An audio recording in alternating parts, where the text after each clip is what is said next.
Dr. Mnguni, welcome. Awu, ngiyabingelela abalaleli bonke nabathandi bohlelo lwethu kumsombuluko wethu omkhulu wamaqiniso. Siyabingelela kakhulu ukuthi namhlanje siphinde sidibane, siphinde futhi sibe ndawonye ekuthenini sizokhuluma sizothelelana ulwazi. Ulwazi ke lunjalo luyadinga ukuthi luthelelwane. Ulwazi luyindlela ebuzwa kwabaphambili, okungukuthi ke uma kuvela leli thuba suke sizodinga izinto mhlawumbe abanye abangaze bedibane nazo, mhlawumbe abanye abake badibana nazo zase zingahambi ngendlela okufunakala ihambe ngayo.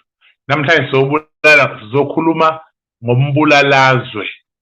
Umbulalazwe ingozi. Ingozi iyinto esingayichaza ngokuthi yenzeka umuntu engalindele. Ingozi.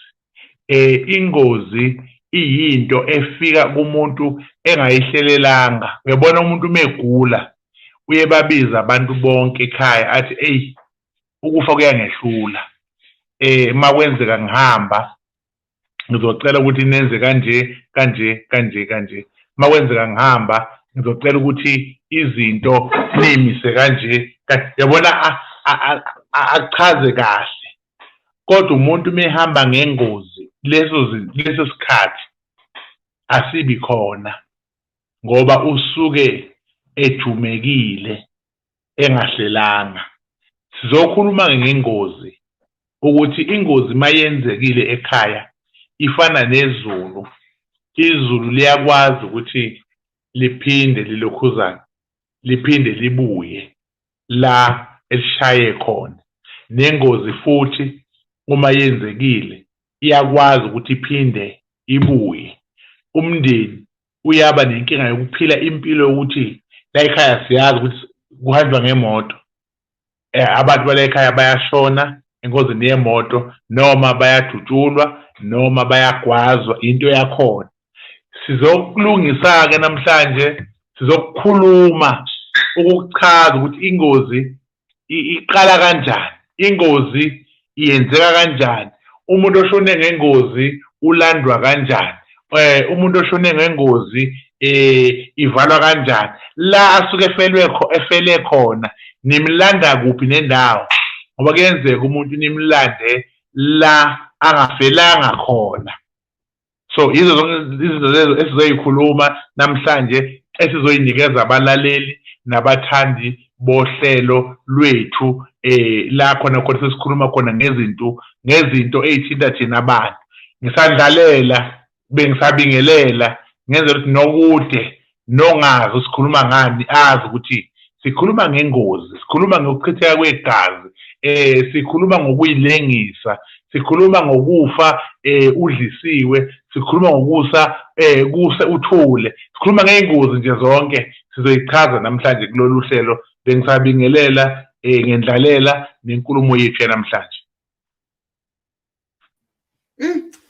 Wayichaza kahle, especially uma uchaza ukuthi ingozi into ezihlukene. Uma thina sicabanga ukuthi ingozi umuntu oshayiswe ibhasi, khumbula nje mesikhula kwakuthiwa ungaligqoka iphente elingcolile ngoba uma ushayiswa ibhasi abantu bazobona amanyala. Ngiyibuza ukuthi hawu, ngoba mase ngishayiswe ibhasi nje vele liyobe selingcolile lahliphika labanjani. Kodwa-ke uma sikhuluma ngengozi ngicela usichacisele ukuthi ingozi ifaka kuphi ukulimala, ifaka kuphi ukufa. Ngabe into yokuthi ushayiswe imoto uginqeke nesitimela ugwaziwe kuphela, noma ikhona ezinye izinto ezifaka ingozi? Siyabonga kakhulu. Ingozi ukudutshulwa. Ingozi uma uke wadutshulwa uhambe ngengozi ngoba usukuphila ungenalutho bese uyadutshulwa. Uma ukwaziwe usukuhambe ngengozi. Uma futhi uzoyilengisa usukuhambe ngengozi. Ukuthi umuntu athathe intambo ayilengise, lowo muntu lowo usuke ehambe ngengozi. Umuntu odliswe uphoyizeni, lowo muntu lowo uhambe ngani ngengozi, ngoba ubephile ngenalutho, waye emcimbini wafika wadliswa ushevu washona. Lo muntu lowo-ke uhambe ngengozi. Umuntu ohlangane nabantu bamshayisa mungu bambulala, lo muntu lowo uhambe ngengozi. So izingozi zokuhamba akusilona igazi lodwa, kodwa nokuyibulala kuyingozi, ukudlisa uphoyizeni kuyingozi, ukushawa abantu kuyingozi. So ingozi ihamba izifike la khona umuntu esithi ufa engalindele. Ingozi leyo. Uma sikhuluma ngengozi, ngabe into okufanele uyisukumele uma umuntu wakini eshonile kuphela ngengozi, noma into okufanele uyisukumele noma kube khona ukulimala nje? Ngoba ngiye ngibone kwezinye iy'ndawo kuthiwe siyojabula, siyodla inyama, uhlabile usibanibani, uhlabeleni na ukuthi waba nengozi yebhasi, manje nangu usephunyelwe yimali uyabonga. Bese ngiyaxakeka ukuthi sizobonga imali, sizobonga ingozi, ngoba le mali ukuba ibangakhona ingozi ngaba yiphumanga. Omunye kuthiwa hayi uzobonga ukuthi hayi wasinda, waphunka umlenze, wakhishwa umlenze owodwa khathi egincike nemoto, so uzobonga abakubo. Ngicela usicacisele lapho ukuthi kuthiwe sekwenze njani uma ngabe sesibonga ukuthi silimalile, ngoba ngokwami fanele wenza into yokubathethisa ukuthi nivumeleni ngingene engozini yini nje, bese nivale amehlo yini sengiyongena engozini, kunokuthi uye kobabonga. Ngicela usichazele ukuthi kwenziweka kanjani lapho. Lapho ngokwasendulo kwakukhona lento okuthiwa kushweleza, ngoba ingozi yayidalwa idlozi. Idlozi kudala lalishaye ekhaya makukhona umonakalo owenziwe wothile. Ukudinwa kwedlozi lalimshaya, limnika isijeziso sokuthi lento oyenzayo noma lento oyenzile asiyifuni la ekhaya. Kunezinto kudala ezayingenziwe ekhaya. Ekhaya kwakungabanga umsindo, ekhaya kwangamenyezwa, ekhaya kwangaliwa, ngoba amadlozi ayecasulwa yilokho. Bese yamshaya umuntu, memshaya umuntu alulame.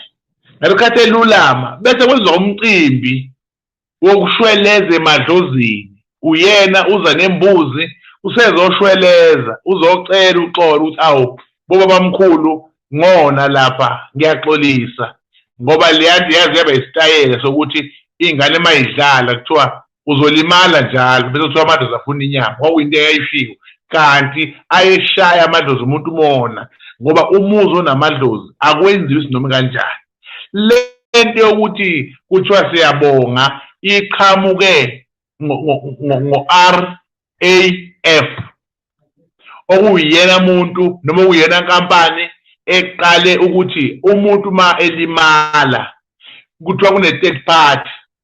So kufunakala kwenziwe njani? Kufunakala nxeshezelwe ngokuthi kunesicubu sakhe esithile esingasekho, bese laba abantu bekhipha imali bekunika ukuthi-ke cha siyazwelana nawe. Iyona-ke lento yenza abantu bese benza uhlelo lokuthi siyobonga. Abasabongi bona ukuthi ukusinda, futhi abasashwelezi ukuthi ngize ngalimala nje yini. Sebejabulela ukuthi la ekhaya sekungene imali enkulu yokuthi indleba ayisekho noma unyawo alisekho noma umlenze awusekho. Leyo nto igcina isiba umkhokha wokuthi abantu baney'bindi, abasayenzi ingozi. Njengoba namhlanje sikhuluma ngengozi nje, cha bakhona abangayenzi ingozi, abavele behlangane ukuthi uzongishayisa ngemoto-ke ndoda, khona sizoklema. Bahlangane bashayisane njalo, alimale umuntu, abekeze lezo nyanga ezimbili ukulimala kwakhe sebeyambhalisa njalo laba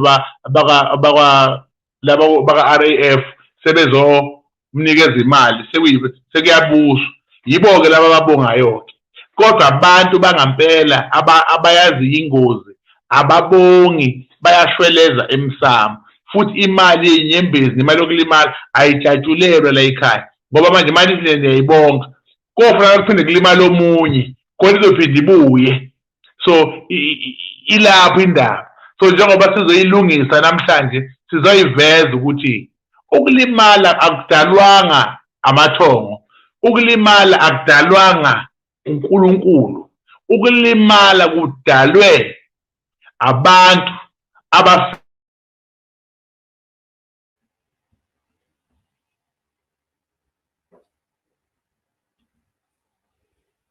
I don't know if you guys are also experiencing inkinga no dokotela.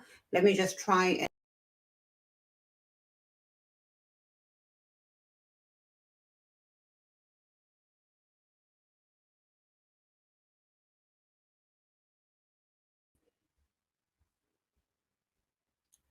akakabuyi udokotela kodwa ngiyacabanga ukuthi uzophinde asijoyine ngokukhulu ukushesha.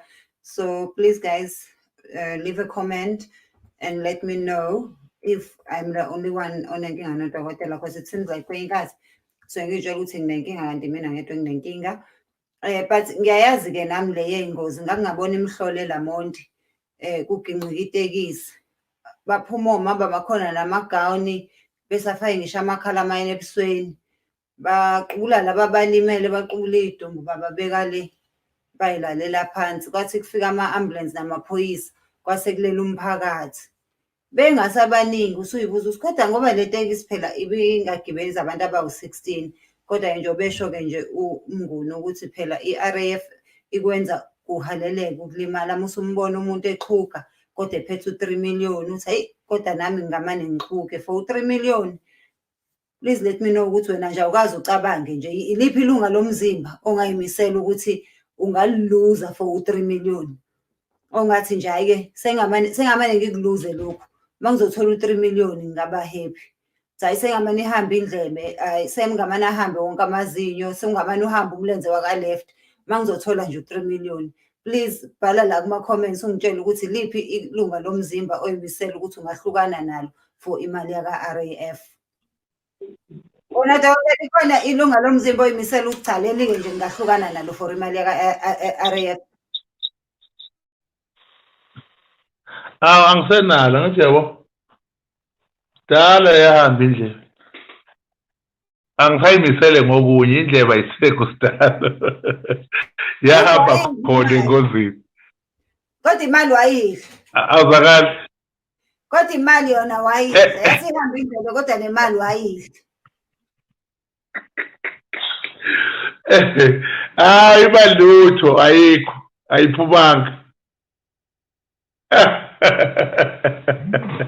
nonke nisho njalo. Hayi kulungile ngicela uqhubeke ukubambezela.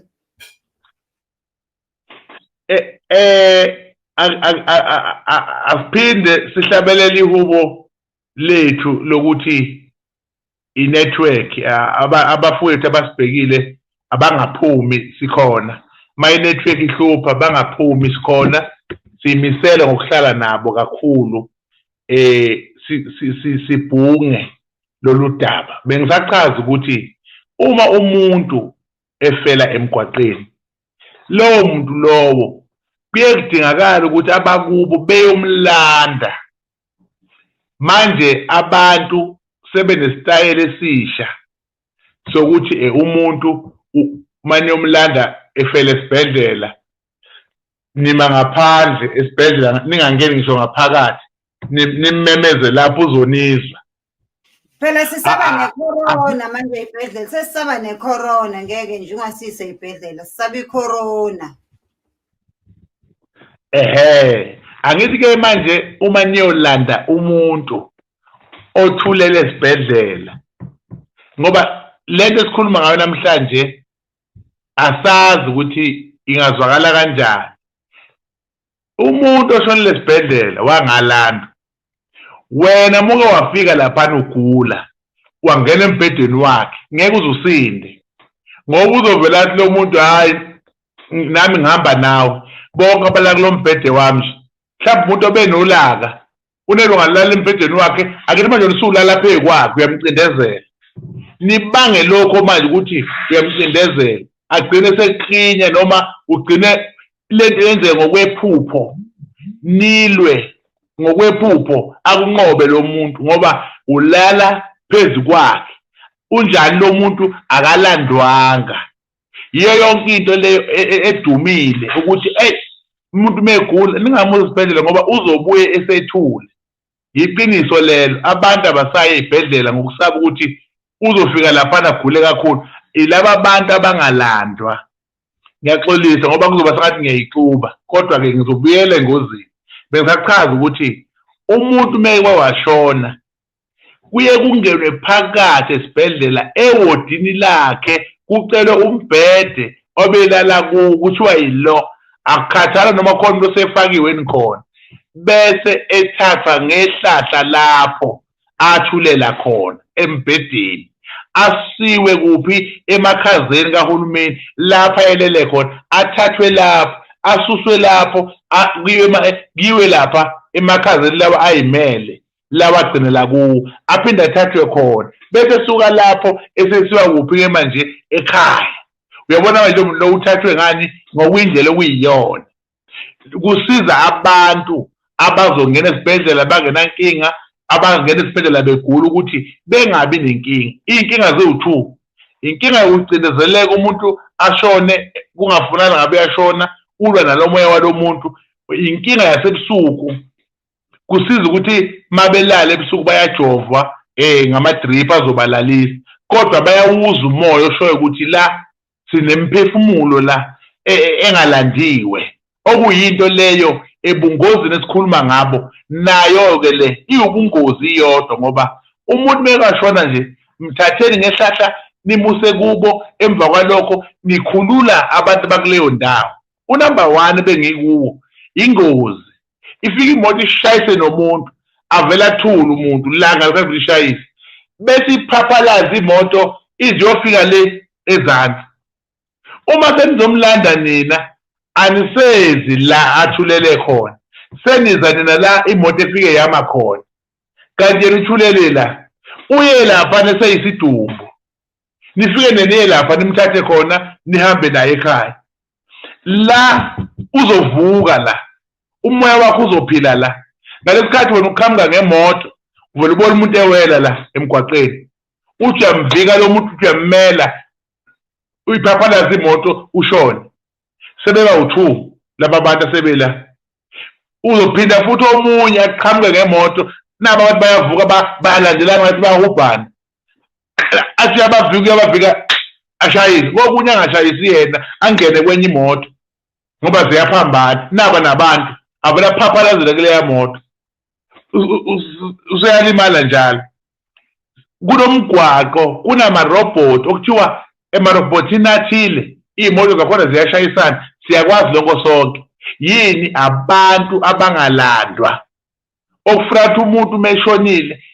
senizomlanda bukani ukuthi imoto iqale kuphi ukuphaphalaza ngoba omunye uzoshawa imoto andiza ayowela le uthule lapha kuseyisidumbu nje sesifala kahle lapha sefuna la manimlanda nina niqale la kwenzeke khona yikho abelungu bayayazi lento baqala ukumaka la okuqale khona inkinga basuke benzela nani manifika ukuthi niqale lapho ukwenzeka inkinga unumber 2 wethu osihluphayo asifuni ukulanda umuntu ngalokho sithanda kwenzeka isidumbu sifuna ukumlanda ngeli ilanga esewanqotshwa ukungcwatshwa omunye simlande kudala kade ashona manje emakhandeleni kuthiwa kunomuntu ongalandiwe owafela engozini ethile kuthiwa wakalandwanga kwasekuphuthuma sekuyimani yomlanda kade wenzile umonakalo kade abantu ebabulele ngoba akalandiwe umuntu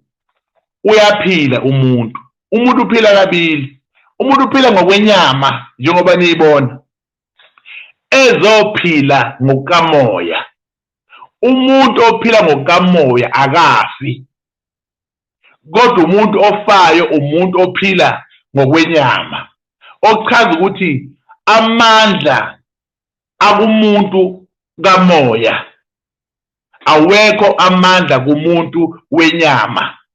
Umuntu wenyama meke waphuma kamoya, owenyama uye emhlabathini sekuphelile ngaye, lona usezophila unomphela, usenamandla amakhulu. Uyokadinwe nje ukuthi ekhaya bangilandi ngani, into eqhamukayo nje ayilahle phansi, into eqhamukayo nje ayilahle phansi.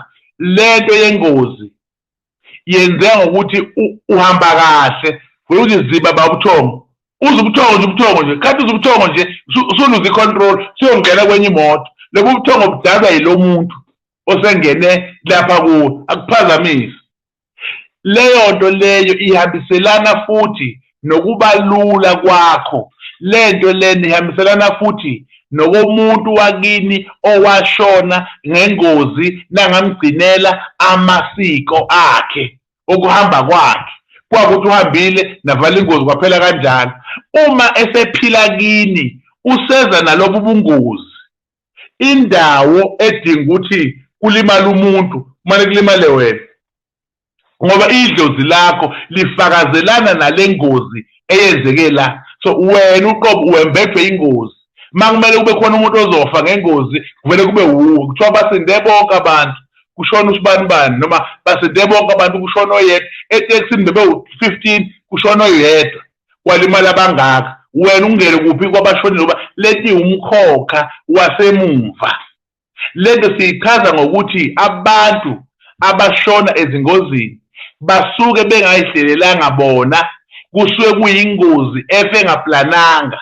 Nina eniphilayo ninelungelo lokuvuka niyithathe, lokuvuka nisukume, lokuvuka nihambe niyofuna indlela yokuthi leya ngozi ivaleka kanjani, loya mkhokha siwuvala kanjani. Ize yenzeka nje ingozi, yini imbangela, leyo mbangela leyo siyivala kanjani, ngoba ingozi mike yaqala nje lapha ihambe nomphelo mingavala. Ilokho esizokubhekisisana namhlanje ukuthi ingozi eyenzekile umuntu namlanda, uma senimlandile nayivala yini ingozi, ngoba iyadinga ingozi ukuthi ivalwe. Kuye kufunakala ukuthi umuntu mayeseshone kanjalo namlanda ngokwezigaba zokuthi ushonele kuphi, nazomngenisa ekhaya, bese niyafika umiswa ngaphandle kwesango, umiswa ngaphandle kwegate la kungenwa khona wonke umuntu, kwenziwe itende khona, bese leli tende elokumhlamba ahlanjululwe agezwe ngesilwane imbuzi, bese kukhishwa inyongo lapho. Le nyongo iyona ezovala lamanxeba ukuthi ke cha ke siyawavala kamanxeba, siyawuvala ke lomkhokha akaphelele. Lo mntwana uhamba nje ngengozi, uhamba nje akasena sandla, uhamba nje akasena khanda. Sicela ukuthi abuyele esimeni sokuba uye, abuyele esimeni enamletha nina boba wamkhulu eyisona ngale mpahla. Siyacela futhi abe yidlozi elihle la ekhaya, ambathe ubuntu hayi ukulimala. Uzobeke esekwazi lo mntwana ukungeniswa ekhaya, kukhonzwe naye umbono umndeni ngokuphelele.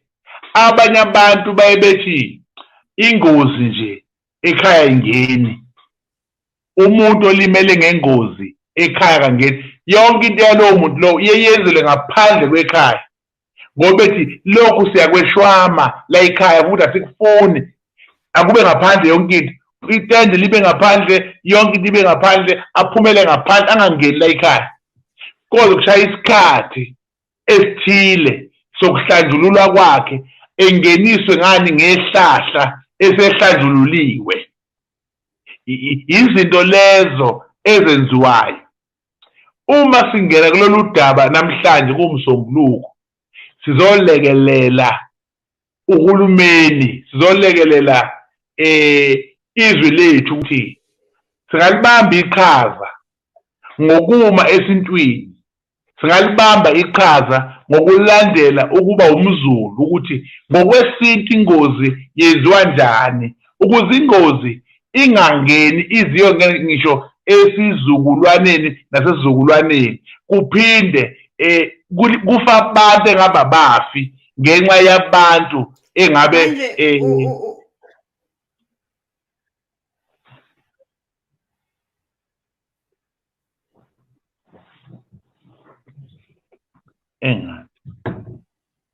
angazi noma bekhuluma yini usisi, simnikeze ithuba.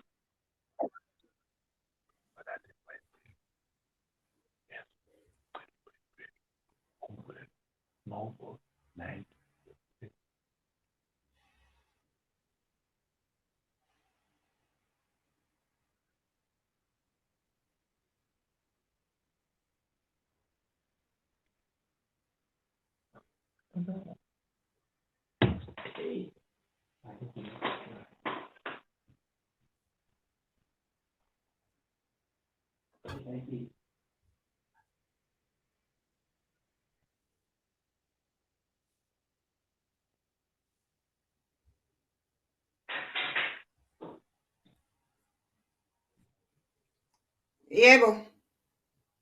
Yebo. Yebo dokotela.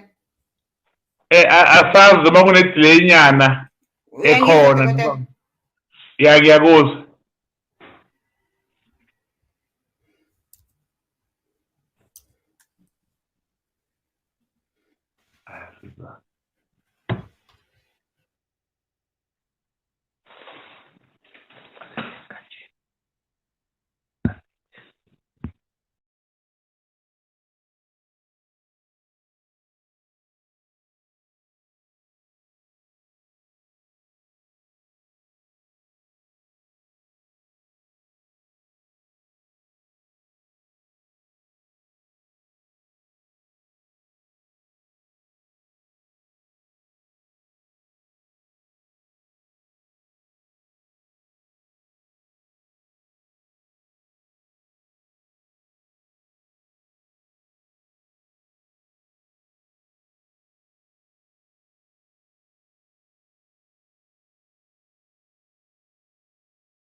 Awu.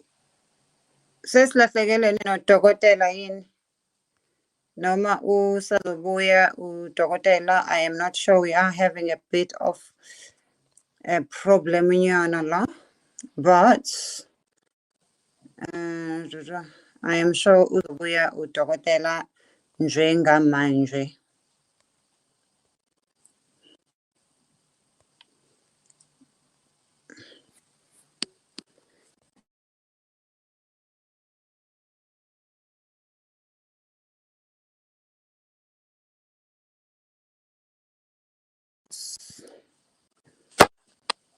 Oh, nangengena, sorry about that.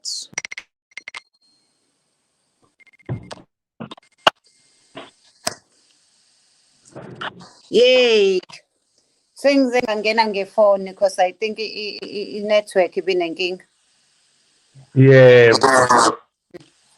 So sengithi ngeke sihlulwe into engakhulumi sibadala kangaka. Kunjalo.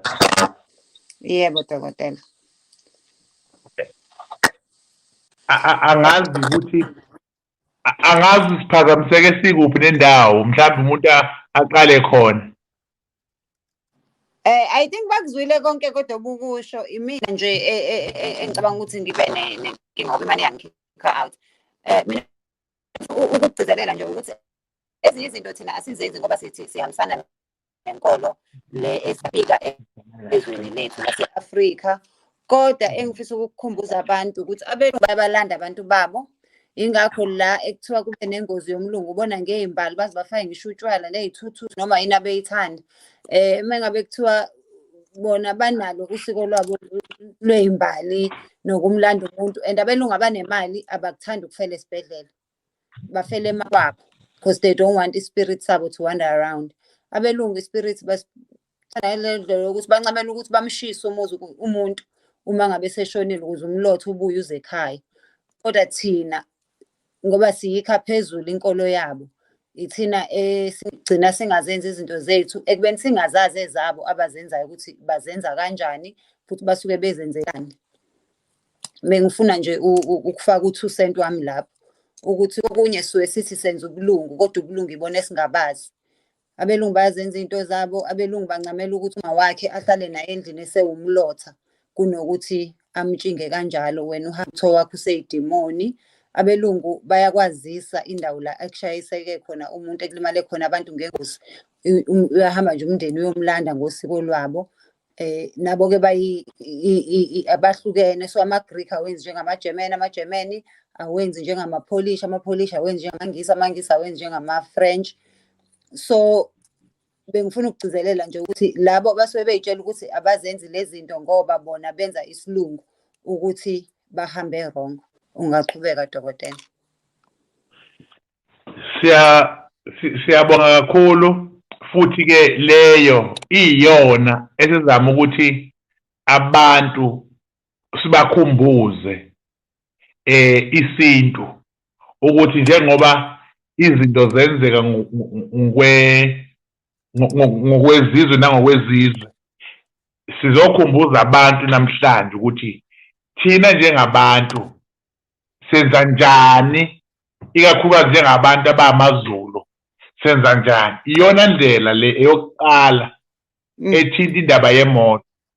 Uyazini ukuthi imoto kuyenzeka ukuthi ihambe la ekhaya noma eduze kwasekhaya, imane iphaphalaze ingene phakathi ekhaya, ibonakala imoto iqhamuka ophahleni lwendlu izocindezela la, nilela nazi lutho vele iphume emgwaqeni iqonde la ekhaya imoto ingene.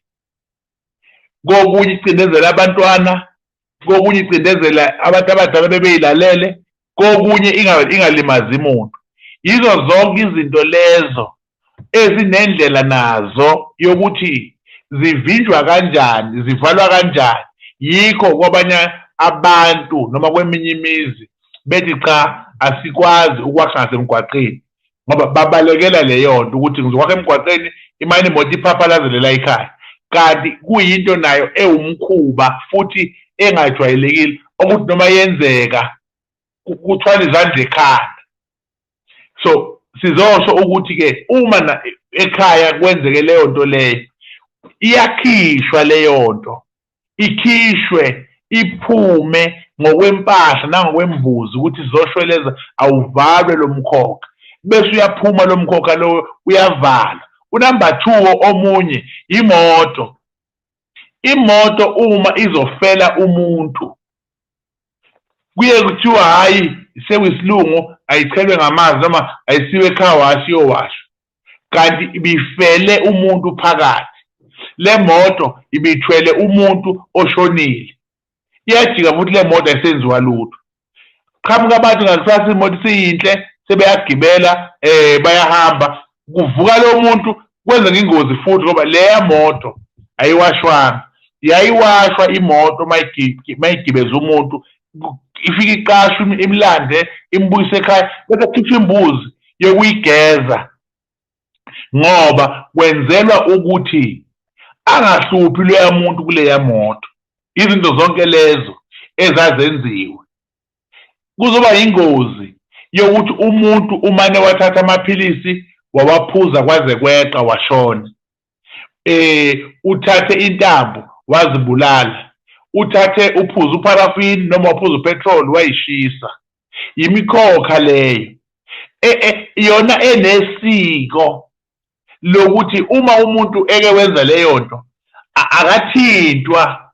Kulawula abantu abadala bezomshaya, bemshaye noma eselele, bemshaye, hhayi ngoba besuke beshaya yena, kodwa bashaya umoya omngenile. Ngoba umuntu uma eke wafuna ukuyibulala noma wafuna ukuphuza amaphilisi noma wafuna ukuphuza upetrol noma ngabe yini afuna ukuyiphuza, usuke lowo muntu lowo engazenzi yena, kodwa kusuke kunomoya omngene. Kungaba yibulawo ngoba ukhona umuntu olunjwa ngelumbu okuthiwa uyifele. Lelo lumbu lelo lenza ukuthi ucabange ukuzibulala. Muke wadinwa nje uma ubona intambi ilula. Umuke wadinwa uma ubona upharafini useduzane uzibulele. Ifika njengomoya kuwe okuyimicabango yamanje. Dokotela, angazi yenze njani sound yazi. Kodwa khona inkinga khona kwi-sound. Iya-charger ifoni noma kwenzekani kodwa nje khona i-sound inenkinga. Ayithathi. Yo, angazi ngempela yenze njani. Okay, asiqhubekeni. Asiqhubeke. Oh, mana-ke sithi mhlawumbe masingayiqala ngaphansi siqale kabusha ngoba kunomsindo. Yeah, sethayo. Yezwa kumenya yakhe. Bengithi ngifuna umtshele lokho. Refresh yena. Hawu refresh mina.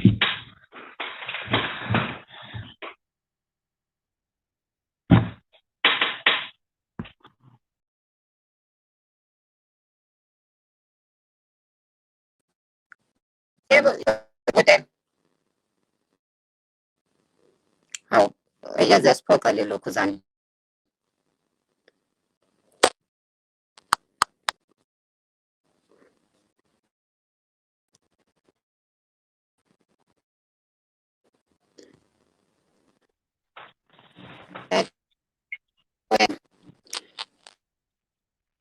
Engizoyenza ukuthi ngiphuma ngikushiye uchaze.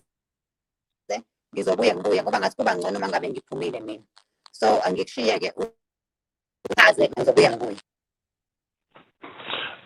Asiqhubeke la besisachaza indaba yokuthi umuntu uma elimala ingozi enkulu akekho umuntu owakwathithisela ukuthi ulimaleleni noma bakushayiseleni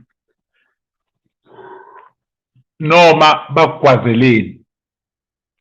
Kodwa into eyenzakalayo uma umuntu ezozibulala yena noma ezoyihenga yena noma ezoyishisa, leyo nto leyo baye abazali bamshaye benze indlela yokumjezisa ukuthi-ke cha, lokho okwenzayo-ke kungaphinde kwenzeka. Basuke beqondene nokushaya lo moya osuke umbambile ukuze enze lokho. Omunye uyalithola idliso lenhliziyo encane elibizwa ngelukuluku ukuthi-ke agcine seba umuntu futhi othi mediniwe acabange into ayenze manje. Izinto lezo ezingamabulawo eziwumkhokha odinga ukuthi isintu silandelwe ngazo, ngoba abantu bagcine sebengena ey'nkingeni ey'njalo ngoba izokwenza lento la ekhaya kuzalwa abantwana bese nawe uba yidlozi la ekhaya.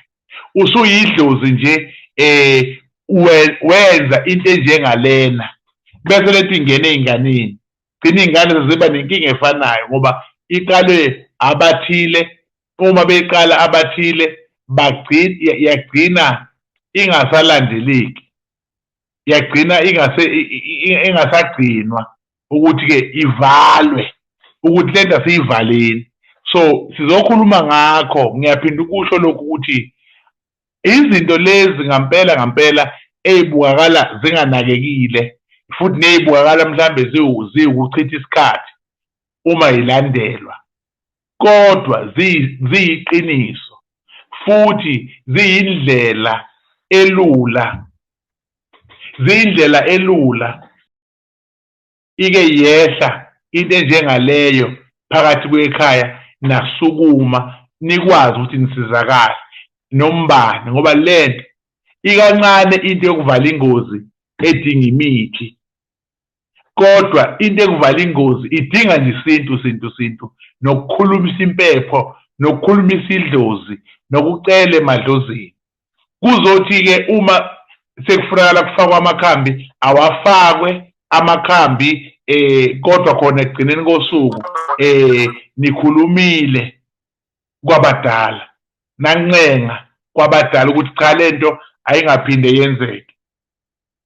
Enye ingozi okuyiyona ingozi ebalekile ukuthi sivele ileyo ukuthi umuntu aboshwe. Uyazi ukuthi ukuboshwa nakho kuyingozi ngoba ukuboshwa akaze kube inhlanhla futhi ukuboshwa akekho umuntu owake wakuplana ukuthi yabo manje ngifuna ukuboshwa nje ke ngigcwele noma u20 years noma u25 years cha kodwa kunezimo eyifika njengomoya umoya lo ozokholela ekuthenini wenze into ezokubophisa ingozi leyo ingakho bawubuya ejele ke kuthiwa akangangeni ekhaya akawashwe akagezwe akahlanjululwe ukuze kuphume ini lo moya. Abanye bathi simgeza ijele kusuke kususwa lo moya osuke ukungenile ngoba uzohamba nalento ungayigezanga igcine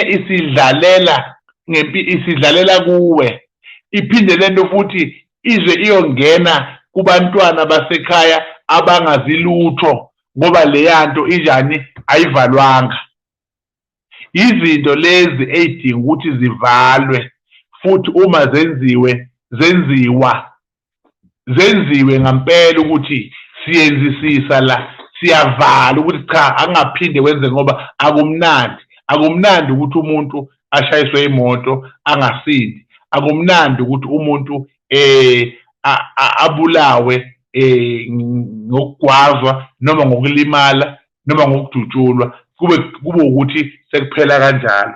Yizo zonke izinto lezo esizozama ukuthi-ke sichazele abantu ukuthi kuyavalwa odutshuliwe uyavalwa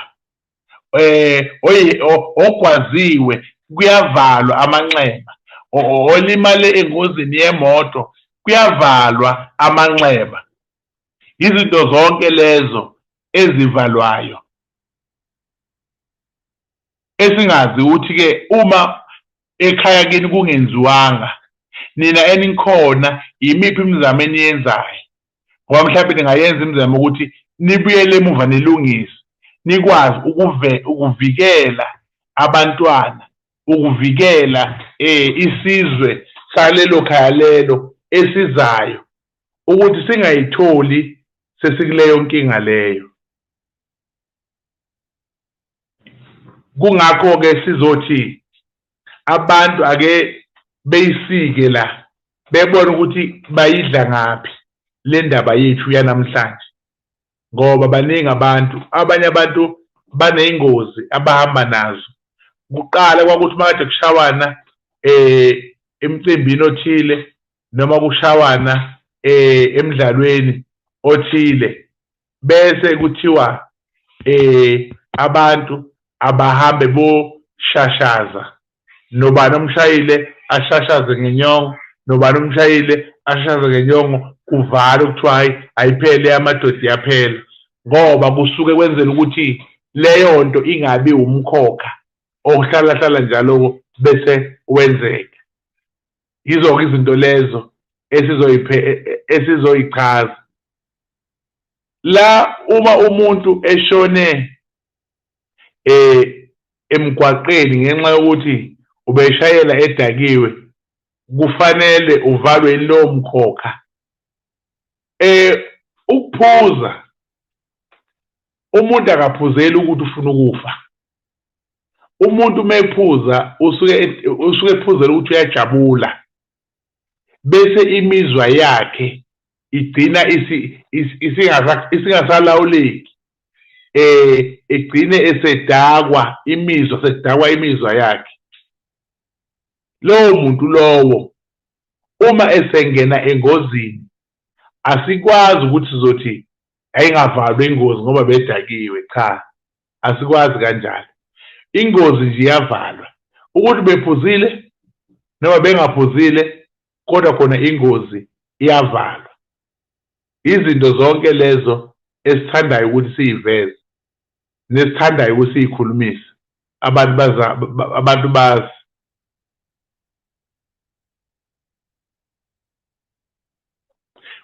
Njengokuthi nje la umbuzo uthi imoto igiqikile yaphela waphuma engenalutho, kubalulekile ngani ukuthi avale na? Angithi phela ma engavali, ma kuphinda kwenze ngeke saphume engenamyoyo. Mina ngithi kuwe hamba uyobheka ukuthi ibangwa yini le ngozi.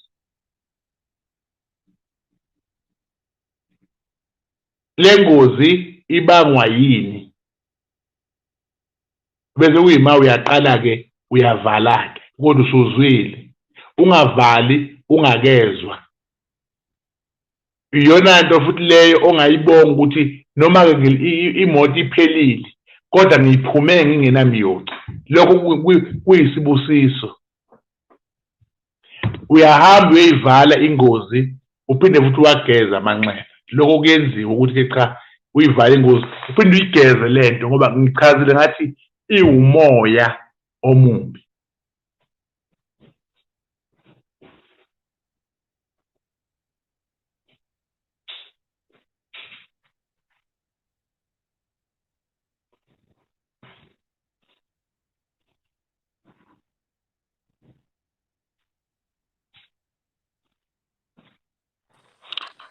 Lana kusisi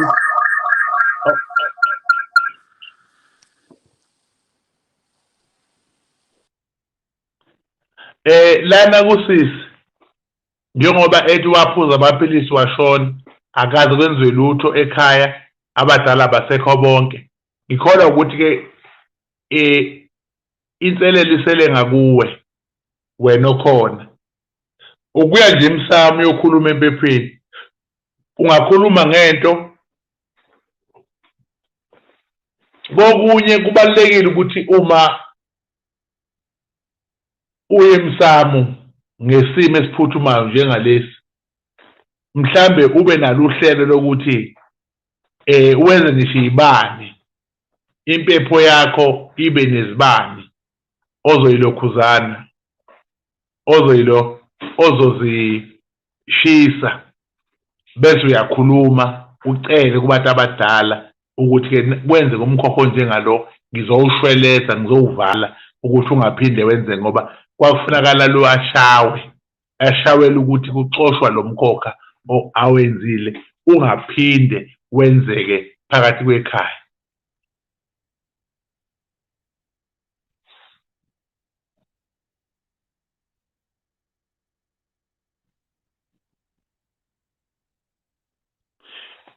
Umuntu makuthiwa ulandelwa ingozi yemoto, isibonakaliso leso, isiprofetho leso okufunakala ukuthi yena sivale. Ukusivala phela ukuya kumuntu nje, noma uye emkhulekweni noma uye kumuntu ukwazi ukuthi usizakale. Ucele nje ukuthi ke uyacela ukuthi ke bakugezise ngemithi noma ukhuleke uzokwazi ukusizakala lapho. Iyona ndlela ongenza ngayo, ayikho enye indlela ngaphandle kwaleyo.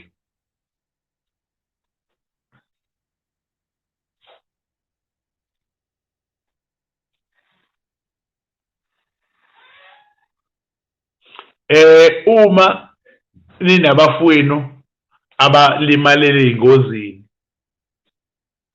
anizazi indawo abalimalela kuzo, cha, lapho ke kubalekile ukuthi ngampela nithole umuntu wesintu ozonenzela imithi noma umuthi ukhona umuthi obizwa ngegobongo lengozi, igobongo lengozi, la khona kulandwa khona umuntu osuke afela emgwaqeni. Ake nje kukhona abantu abashonela empini singakabi khona, bashonela empini singakabi khona ngesikhathi sempi yasesandlwana. Labo bantu labo bayalwa namanje emindenini yabo beza ngey'khali, kodwa likhona igobongo elenziwayo ukubalungisa, ukubavala. Laba 4 abashoyo lo obebhala manje umfowethu, cha abathola into enjalo, babadonse babalungise ukuze lento ime, ngoba ungabona ingozi ekhaya ithule nje kade ningcwaba umuntu ofe ngengozi kuphela mhlawumbe iminyaka emithathu, ningazabanga ukuthi kusuke kuyilokhuzana kuwukuthi hhayi vele kusenzeka lutho. Cha, kukhona ezokwenzeka, iyavalwa ingozi. Abanye bathi hayi uNkulunkulu, hhayi ngoba kuyingozi uNkulunkulu ombizile ubizo. Cha, akulona ubizo. Ingozi nje ayisilo ubizo, ingozi. Ubizo umuntu olalayo namhlanje atshela umndeni wakhe ukuthi-ke anosala nenza ukuthi nokuthi uma kwenzeka ngihamba, ahambe.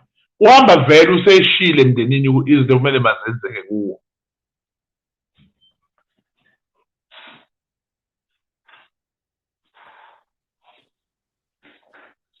Hayi, siyezwa kahle dokotela. Kunencwadi la yamaHubo 90 ivesi 10 uvesi 10 esicela ukubafundela wona ngoba usuke wathinta indaba yokuthi yini umbizo, yini ukuzihambela. Abazalwane-ke abakholwayo, hhayi laba abasuke beyovezela umfundisi cleavage esontweni, kungenzeka ukuthi bayalazi leli Bhayibheli. Leli ivesi laseBhayibhelini, ngicela nivule amabhayibheli sivule laphayana-ke amaHubo 90 verse 10 kufundeka kanjena bazalwane: izinsuku zeminyaka yethu zineminyaka engamashumi 70, kuthi uma ziyininginingi zineminyaka engamashumi 80, nokho ukuvama kwazo kungukuhlupheka nelize, ngokuba zidlula masinyane, thina siyandiza simuke. Shuthi ngamanye amazwi ngokwebhayibheli umuntu oshone under 60 kusuke kuyingozi. Uma ushone over 60 usuke o-80 usuke usunezeleliwe, shuthi usuke ila bethiwa baphumule ngokwebhayibheli. Angazi-ke ngokwakho nodokotela wakho. Shuthi anyone oshona under 60 ngempela kusuke kuyingozi, kusuke kungakhona ukuthi hhayi uphumule, ngoba kuye kuthiwa omunye uphumule ngoba bebona iy'nhlungu abekuzona. Kodwa I don't think that's a fair thing to say to umuntu, ngoba awazi mhlawumbe besazobhounce back abuye umuntu wabantu. So umuntu-ke othi dokotela mina ngingaba nengozi kodwa ngayitshela ukuthi nje hhayi kwakuyibhadi lami nje ngaleso sikhathi, ngaphinde ngaqhubeka, noma kwakuwukuthi nje vele ngangingakakwazi ukudrayiva kahle, noma vele nje hhayi ukuthi saze sagwazana naleya ntombazane ngoba yayifuna ukuthatha isoka lami.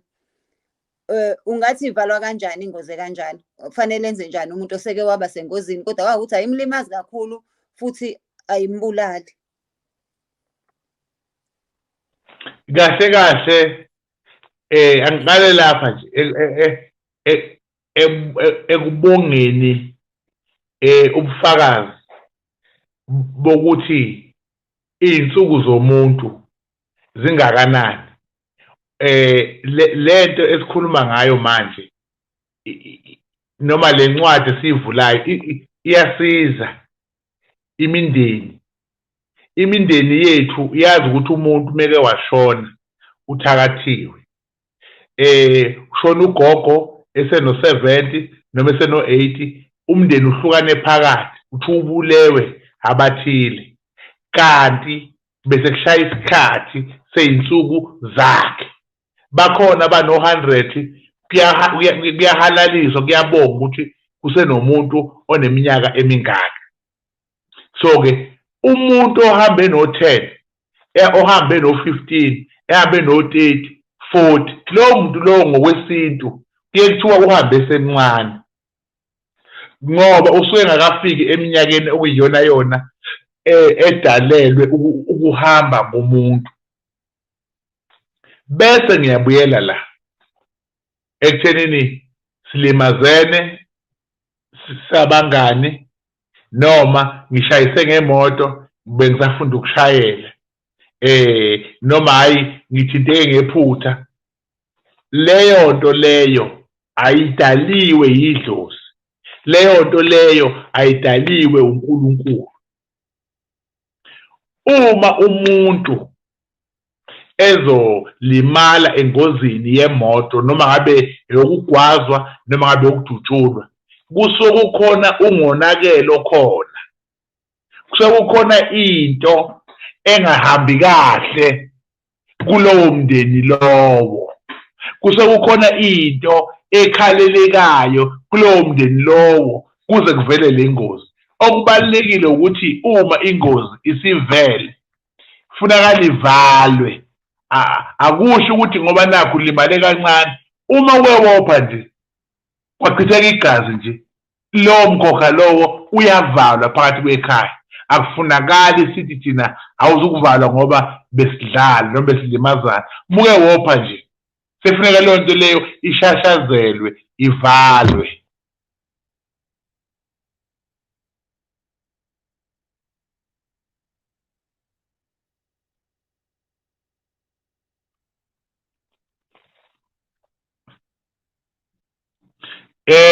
Ngiyawubona umbuzo la.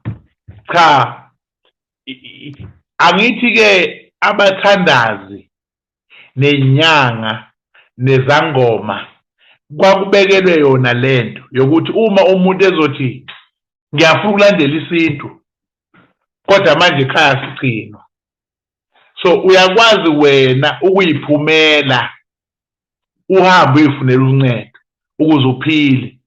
Njengoba ebala impophoma ngamsiza, ulwandle ngamsiza, umfula ungamsiza. So-ke iyo yonke le nto leyo ngokukhulu ukuyithoba. Ngiyacela sisi ukuthi ngithi kancane nje ukuphuma, ngizobuya futhi makuwukuthi kusaqhubekeka nenkulumo, sengizongena kolunye uhlelo. Njengamanje ngizophuma ngibe nengxoxo emfishane noKhozi FM. Emva kwalokho futhi ngizobe sengilungele ukuthi singaqhubeka nokuxoxa noma ngokuphazamiseka. Namhlanje usisi uvakashelwe idimoni elithile, mhlambe siyama sobe siqhubeke ngolunye usuku noma kwenzakalani sozwa ngaye, kodwa bengicela nje ukuthi le mizuzu emihlanu nginyamalale ngibe sokhozini bese futhi ngiyabuya uma ukuthi siyaqhubeka. Ngiyabonga kakhulu Dokotela, ngiyacabanga ukuthi ubusukuphendule konke. Nami ngihlushwa imvula la kuyanetha kakhulu, so inetwork iyabheda. Into engizoyicela bahlali ukuthi if unombuzo ngicela niqhubeke niyibhala imibuzo, sizoyenza eceleni ivideo esizobe sesiphendula kuyona imibuzo ze singalo sihlushwa inetwork. Njengamanje asithuthe sonke siyomlalela uDr Mnguni, uzongena kuKhozi FM enze ishow le ayenzayo kuKhozi FM njengamanje. If unombuzo please ubhale umbuzo, ngizothi ukuyishiya nje kancane ivideo ukuze imibuzo yande, then ngoLesihlanu ngizobe seniyithola ivideo esiphendula yonke imibuzo. So ngicela obukayo afake umbuzo wakhe anawo mayelana ngokulimala kwengozi, ukushona kwengozi, ngabe uwena wabasengozini noma umuntu wasekhaya. Nibuze nokuthi mengabe kwama-boyfriend eni nenze njani. Siyabonga kakhulu Dokotela. ngoLesihlanu bazoyithola ivideo. Ningakhohlwa please subscribe to i-channel yami, ni-subscribe na kwi-channel ya Dokotela Dr Mnguni TV. We are trying to get him to 1000 subscribers before kuphele inyanga. Please do subscribe. Kumahhala ukusubscribe and akuyona i-relationship ukuba ku-YouTube uyakwazi ukusubscribe kuthina sobabili, angeke sikubize ngamagama ukuthi hawu wasusubscribe kuthina sobabili pho. Thank you so much. Siyabonga Dokotela.